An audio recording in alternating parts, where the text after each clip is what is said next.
মিশিগানে traverse সিটির ওয়ালমার্টের একটি আউটলেটে ছুরি হামলায় ঘটনা ঘটেছে।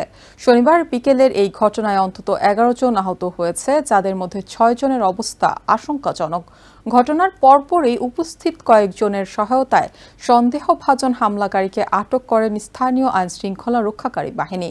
এদিকে মানসান মেডিকেল সেন্টারে চিকিৎসকরা জানিয়েছেন, তাদের কাছে চিকিৎসাধীন 11 জনের মধ্যে 6 জনের অবস্থা গুরুতর। এদিকে গ্র্যান্ড ট্রাভার্স কাউন্টি শেরিফ জানিয়েছেন, এটি পরিকল্পিত কোনো হামলা নয়। মিশিগানের ট্রাভার্স সিটিতে ছুরি হামলায় অন্তত 11 জন আহত হয়েছেন, যাদের মধ্যে 6 জনের অবস্থা গুরুতর। স্থানীয় সময় শনিবার বিকেল 4:45টার দিকে ওয়ালমার্টের একটি আউটলেটে এই ঘটনা ঘটে।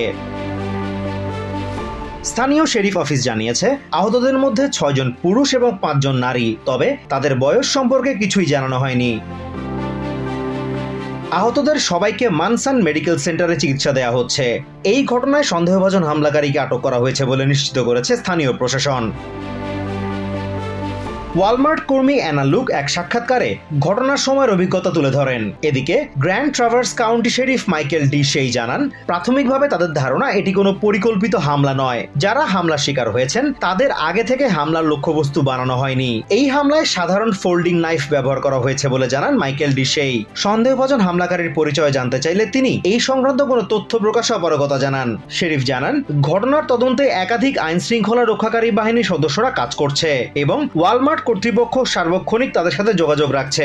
সামাজিক মাধ্যমে ছড়িয়ে পড়া এক ভিডিওতে দেখা যায়, এক ব্যক্তি আগ্নেয়াস্ত্র তাক করে সন্দেহভাজন হামলাকারীকে ঘটনাস্থল থেকে দূরে সরিয়ে নিয়ে যাচ্ছেন। এ সময় তার সাথে সেখানে উপস্থিত আরো কয়েকজন যোগ দিয়ে সন্দেহভাজন হামলাকারীকে কোণঠাসা করে ফেলেন। তবে আগ্নেয়াস্ত্র হাতে ওই ব্যক্তির সম্পর্কে কিছু জানাতে অপারগতা প্রকাশ করেন শেরিফ। এদিকে সামাজিক মাধ্যম এক্স এক পোস্টে গভর্নর গ্রেচেন হুইটমার ঘটনার নিন্দা জানিয়ে তদন্তের উপর নজর রাখছেন বলে জানান।